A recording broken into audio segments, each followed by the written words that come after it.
Good evening, beloved children. This is your group Souls Arena.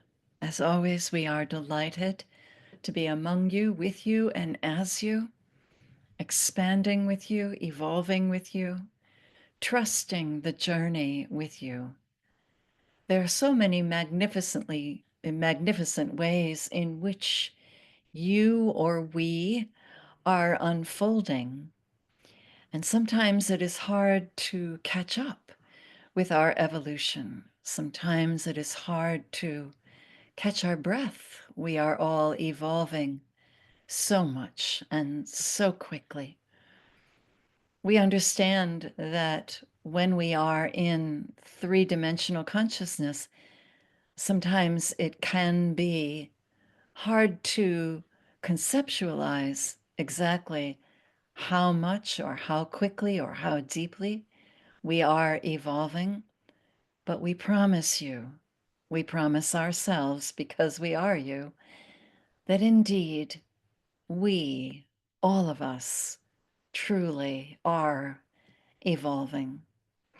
We would like to take a moment to speak on what your channel, Rev C, was just speaking about the tree that grew unexpectedly after she had been putting her fingers in a healing manner into the grooves where a very long time ago barbed wire had cut into the skin of this now enormous tree, and the tree as a young one had been hurt by human beings and had carried that feeling of hurt for over a century. And it wasn't until recently that your channel understood why the tree was out of sorts with humans, with humanity. And when she took it upon herself to apologize for what humans had done to her, that the tree actually responded. And to her great surprise, that just today she noticed, my goodness, this tree has grown a foot. We feel that this tree is a beautiful reminder for all of you, for all of us, because we are you, that as we attend to that which hurts, as we heal from our wounds from centuries past, or ages past, or epochs past, or billions of years ago past, wherever that scar is, when we are vulnerable enough to let somebody help us, to let somebody make reparation, to let somebody say, on behalf of humanity or on behalf of an authority, I truly apologize for this, that this is a way for us to grow and to grow quickly. And so it is this vulnerability that we would like to speak about tonight, and that we understand we have some speakers who are here to touch in with how humanity is growing, acknowledging humanity's vulnerability. And we are about to step aside and bring in somebody quite well known to you. He walked upon this earth with the name Yeshua. He is delighted to be here among you, with you once again. Let us step aside so that the master teacher, Yeshua, may speak. Good evening, darling daughters. So happy to be among you. I had been working with your channel, reminding her of the story of the woman at the well. And many of you know this story quite well. A story about a journey that I took when I ended up walking by myself through Samaria, a land that was forbidden to Jews, and walked up to a well quite thirsty and in need of help. and there was a woman at the well, and the woman was Samaritan. And we Jews were not allowed to speak to Samaritans.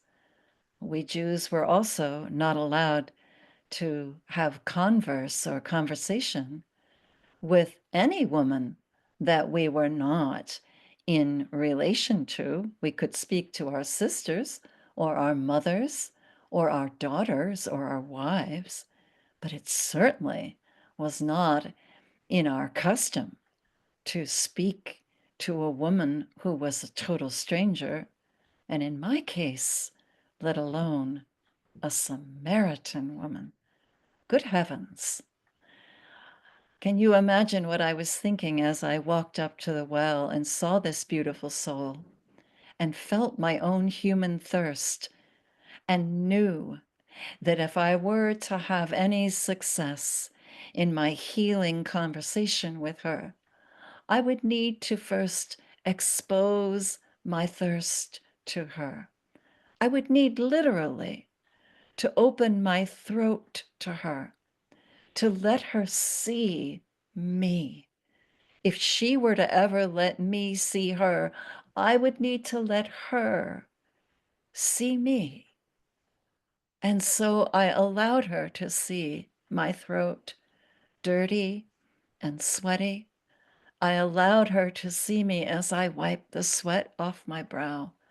And I asked her for a cup of water from this well. And of course, you know, as the story tells you, that she was very surprised. What are you, a Jew, asking me, a Samaritan, for water? I thought you were not supposed to have anything to do with us. And our conversation went on and became deeper and deeper as I explained to her that God is spirit and truth, and those that worship God do not worship God on any particular mountain, but worship God as spirit and truth. And then I promised her something that really pricked her imagination. I promised her living water, a water that I could give to her so that she would never be thirsty ever again. And this really grabbed at the sinews of her heart. And she said, "Oh, give me that water. I would love to have that kind of water." At which point I asked her, "Where is your husband?" For we had come into deep trust with one another, this Jewish man and this Samaritan woman. We had come to know each other, you see. There was a familiarity. I felt the time was right. "Where is your husband, woman?" And she said, "I have no husband." And you know the story, my dear beloved daughters. I said, "Quite right. The man that you are living with is not your husband." And I continued to tell her her whole life story. In your vernacular, I gave her what you might call a reading. I read her for her. And the book of her life that I read in such a way so as to make her feel seen and loved and appreciated, so as to make it very clear to her that I could feel into her living water, that aspect of her divinity, which was absolutely pure, pristine, and unadulterated.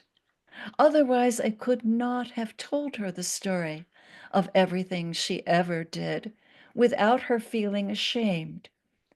But as you know, this woman did not feel ashamed. She felt seen and taken care of and transported, and ran into the village, saying, "Come and meet the man who told me everything I ever did." That is the story that you know.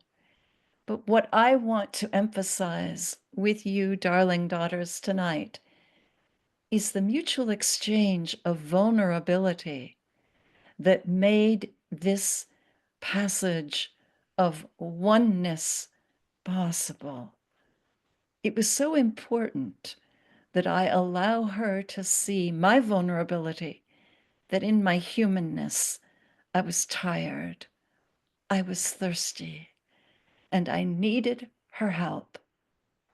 And it was equally important for her that I see her vulnerability, that she also was tired, and that she needed my help. She needed me to give her a living water, while I needed her to give me an earthly water. The rest, as we say, is a kind of history. She became one of my best disciples and best students. She became a kind of missionary, you might call her. She was so filled with that living water, she couldn't help but run from place to place, and often paved the way for me. While her name is not written in your holy texts, her name is written in the stars, and she and I continue to be great friends.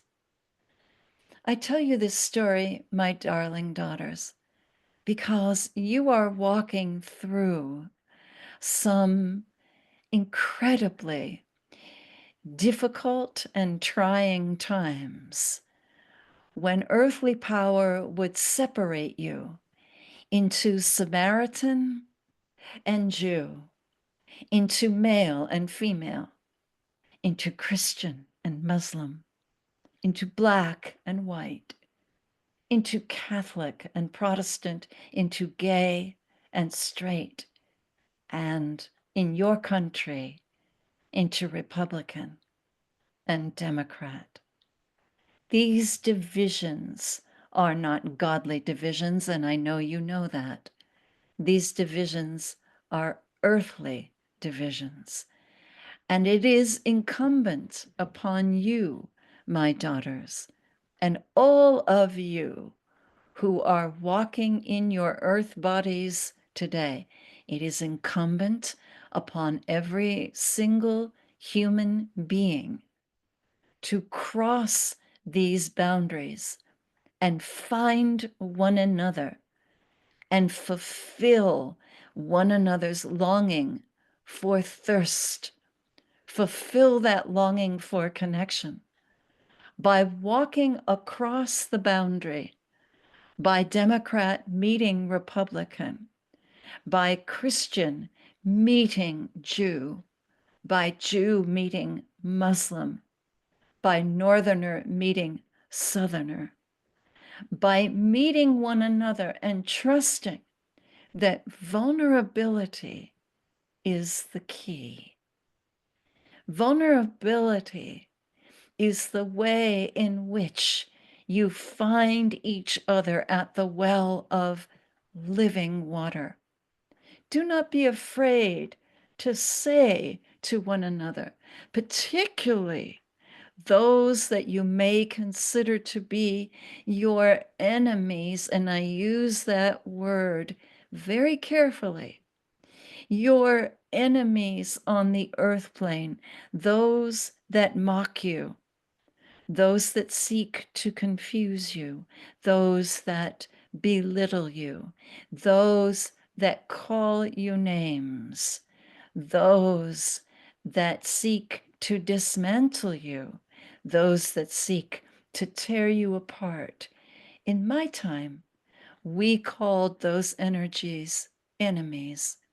In this time, I notice that you prefer to use a different phrase.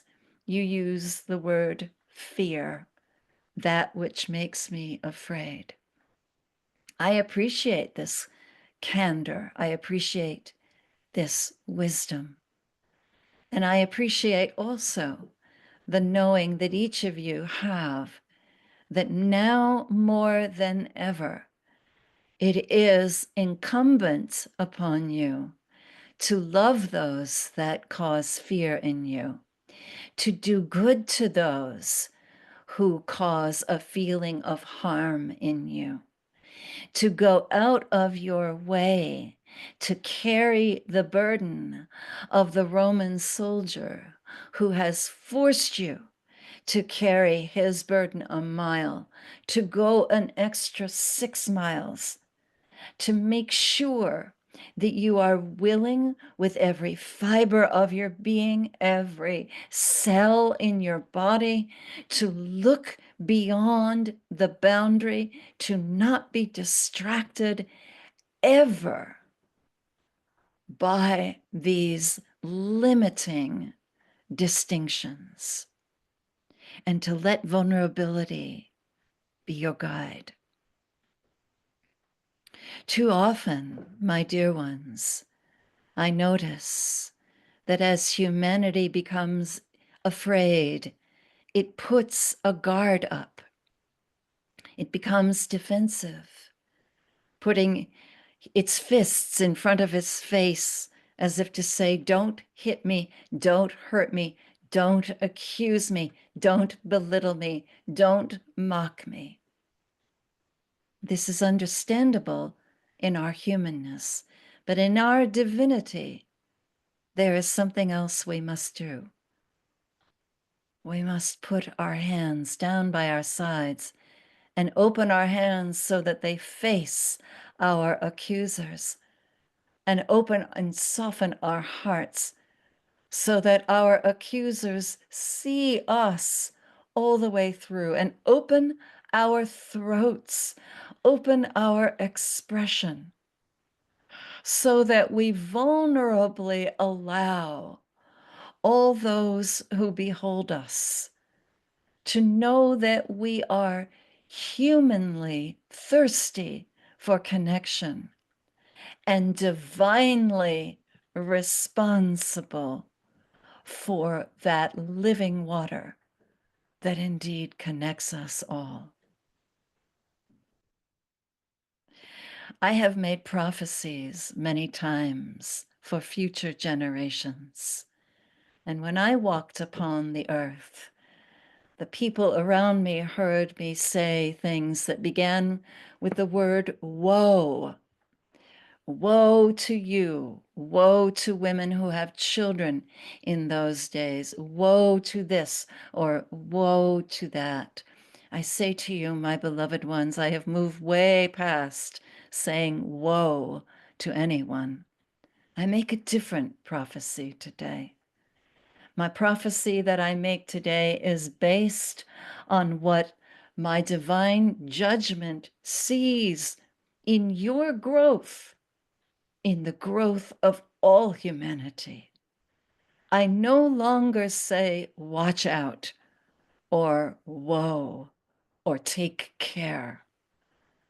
Now my prophecy says, watch, be hopeful, lift, dawn is coming. Open your hearts, be trustful, walk one foot after the other. Praised and glorified are you for allowing your throats to be exposed to the world, for allowing and naming your particular human thirsts, and allowing and flowing your divine living water. This is the way. This is the way that energies meet in that field beyond right and wrong. This is the way. This is the way your world repopulates itself with loving endurance. This is the way the angelic is able to take hold and walk among you, not as prisoners of the fourth dimension, but as demonstrators of the fourth dimension, as precipitators of the fourth dimension. Before you, beloved ones, you see a book? Yes. I want you to open your book. This is the book of your lives up until this point. You are the ones who have scribed it well. You have written much in your books. If you look on the left side of your book, you will see that the page is filled. And you have written much up until this point throughout the many centuries, really from the dawn of time. You have been writing in your book. And you have filled your pages on the left. I would have you now look on your right. Look on the right side of your book. And you will notice that there is an empty page. In our past channeling, we called this the cloud of unknowing, that which we do not know, that which we have yet to experience. I would have you move into the energy of this vast open page with nothing written on it right now.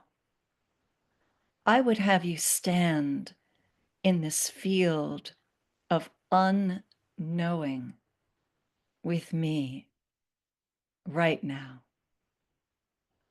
I would have you call upon your courage to stand in a vast eternal place without knowing anything. I would have you call upon your inner flowing river and know that you can make no wrong choice from this beautiful, vast, eternal place. I would have you notice, beloved ones, that there is no bridge. There is no place to get to. There is no door, no window, no wall. There is no ceiling, no furniture. There is only us in this vast, empty, unknown. And that is key. If I were to say to you, beloved ones, there is only you in this vast unknowing, a quiet pain might stir within you. You might feel yourself cut off from everyone and everything. You might feel as though I had put a frame around you, as though I had labeled you or placed you in some kind of penitentiary, some kind of self-imposed prison. You might feel as though I had said to you, go and figure yourself out. And this is not what I say. The time for go and figure yourself out is long behind us. The time for work out your own salvation in trembling is long behind us. This is the time of us. This is the time of we. This is the time when we hold hands with one another in this vast emptiness, in which we register fully in every fiber of our being. We do nothing alone. We do everything with. And as we surrender to this knowing that we are no longer on isolated vessels making our way through a choppy sea, trying to find our way to familiar territory, looking for a familiar hold, when we realize that isolation itself has become a thing of the past. That is what is written on the left side of your book. And on the right side, on this blank page, there is no isolation. There is only us. There is only one world, one universe, one paradigm. As you feel into this, and I can feel that you are, I notice, and suppose you do too, that your hearts are feeling soft and tender.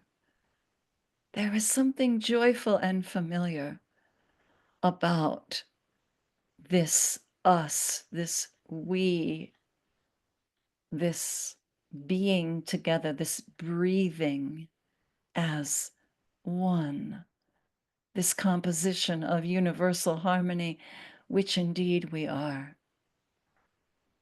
As you recognize it, you might be saying to yourself, this is the truth. Oh, thank heaven for heaven. This is the truth. And it is indeed the truth. Stand here with me. Let me hold your hand as you hold mine. Stand here with me in this field of unknowing where nothing is written, where there is no history, there are no stories. There's simply us and our ability to love each other deeply and to be vulnerable with one another and to share our human thirst and to share our divine, joyous, living water. There is only this harmony. Stand with me, hold my hands, and listen to that far away cacophony of noise of your world, a world that is quite frightened of this universality, terrified of this oneness, of this inclusion that we are experiencing. So frightened, truly, truly frightened. 2,000 years ago, I would have called the souls that are so frightened of this inclusion, of this universality, of this oneness, I would have called them damned, because in my vernacular at that time, that was the way that we would have expressed it. We would have called a soul like this, so frightened of the oneness, as someone who had hardened their heart against the oneness. We would have said that soul is damned. That soul had damned themselves. But now, 2,000 years later, with many inhales and exhales on my part, and having grown and learned many other ways of speaking, I no longer say that anyone is damned or that anyone is sent to a place called hell, which we know doesn't exist. I would only say that a soul is terribly frightened and alone and requires patience. All of those souls that are speaking in such a way as to instill fear in perhaps you or people around you or people in other countries, all of those souls who are speaking in such a way as to promote division and discourage inclusion. All of these souls, they are not damned, but they are deeply alone. They are themselves horribly isolated. And it is incumbent upon us to make sure that they all come home, that they come to this field where we are standing now, How do we bring them home?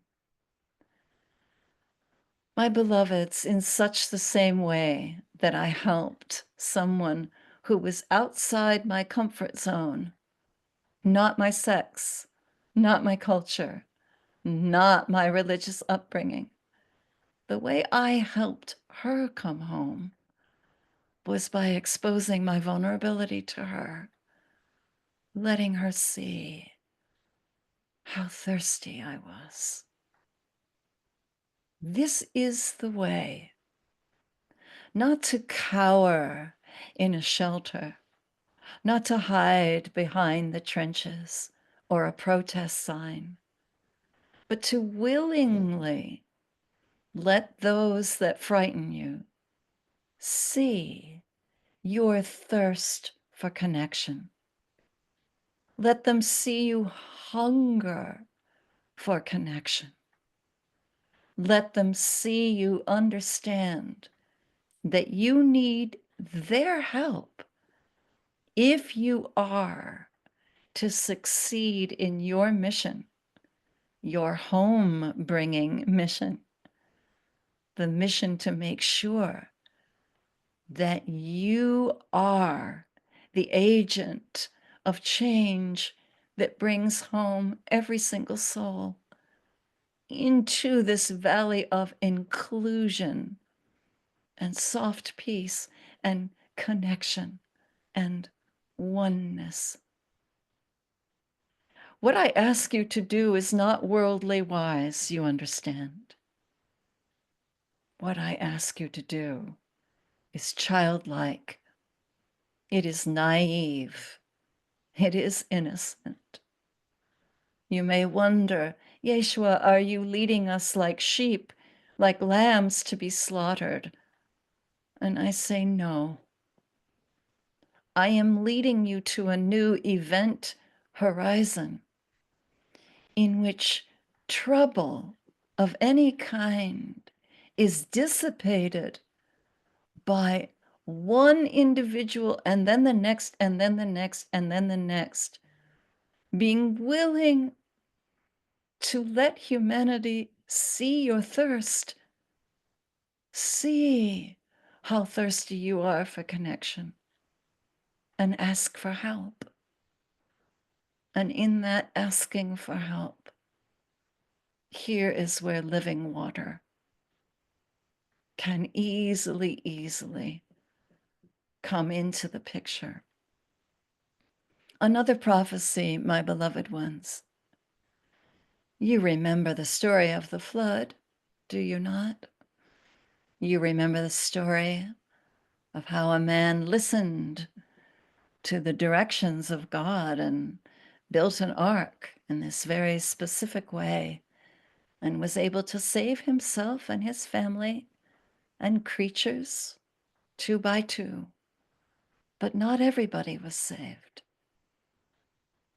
And now is the time for humanity to experience a different kind of flood, a flood in which everyone is saved, not just those that we think are worthy or deserving, but those that we are willing to concede are in process just the way we are. This next flood is not a flood of water, but a flood of living water, a flood that begins as a spiritual oasis where we have tiny little fountains of youthful, exuberant love flooding over people. It is a baptism of spirit. It is a renewal happening here, happening there, until eventually we have an entire flood, a flood of love, a flood of connection that surrounds the earth and drowns anything that is not love, and brings together in a form that is drastically new and resurrected what you lovingly call the new earth or the new Jerusalem. And can you see, beloved ones, that this too is another evolution forward? In the story of Noah as it is told, only the worthy are saved. Can this be right? Can a loving God capriciously decide who belongs on board a boat and who doesn't? I don't think so. We don't think so. None of us who have been walking the spiritual path think that this is in any way right. And we redecipher this story and we retell it so that this flood is a flood of the human nature, a flood of compassion, a flood of vulnerability, a flood of connection, joining everyone in a beautiful, clarifying, cleansing ocean of relief and connection. And here, my dear ones, we are all reborn. Here, my dear ones, we return to that amniotic sac, including each and every one of us, trees and dolphins, rocks and birds, tiny little pebbles, every single aspect of this beautiful soul of planet Earth, encased in a living flood, a rising tide of powerful, powerful optimism, drowning sorrow, drowning hatred, drowning fear, drowning division, allowing all of us to swim as one. This is my prophecy I make on this day, in this year, your Earth year 2025. I make this prophecy now. This is what I see coming forward. No more woe unto. No more damned are. No more sense of the worthy or the unworthy, but all of us together, willing to meet each other by the well, willing to share our vulnerability with one another, willing to cross culture and religion and gender and politic and party and boundary, willing to meet each other. You know, don't you, that in fourth dimension this has already happened. And now it is a matter of time for this to precipitate into the third dimension. Of this you can be sure. Of this I am deeply grateful. Beloveds, I thank you for listening to me. I thank you for allowing me to tie and retie your sandals, to wash your feet, to kneel beside you, to feel into that which has wounded you, to put my fingers right there, and to notice as I do, my, how you have grown. Oh, my children. Oh, my sisters. Oh, my brothers. How you have grown. Shalom.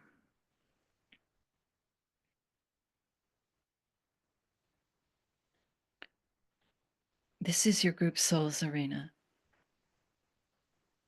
We are being instructed by all the loving lights that are present, to simply sit in the silence and digest what our beloved Master Teacher Yeshua has brought forward for us.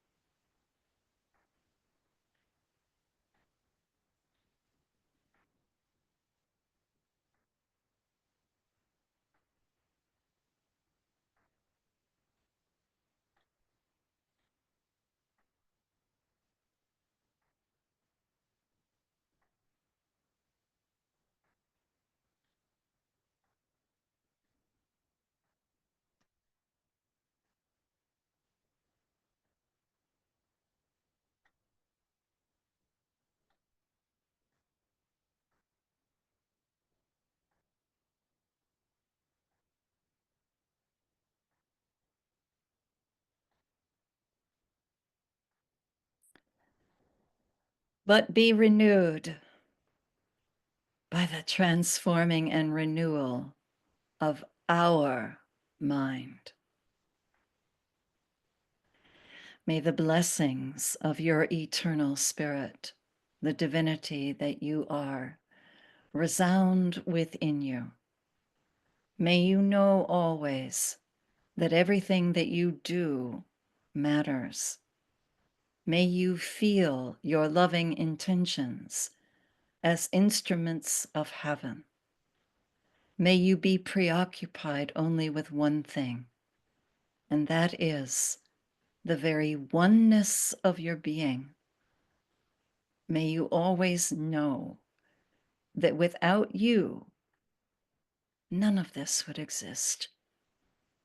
The entire universe depends on you. The entire universe depends on us. The entire universe now evolves forward. Beloveds, now is the time to shift your consciousness quite slowly and gradually, as some of you have gone in very deep. So we encourage you to feel the energy in your feet and your toes. We encourage you to feel the energy in your hands and your fingers.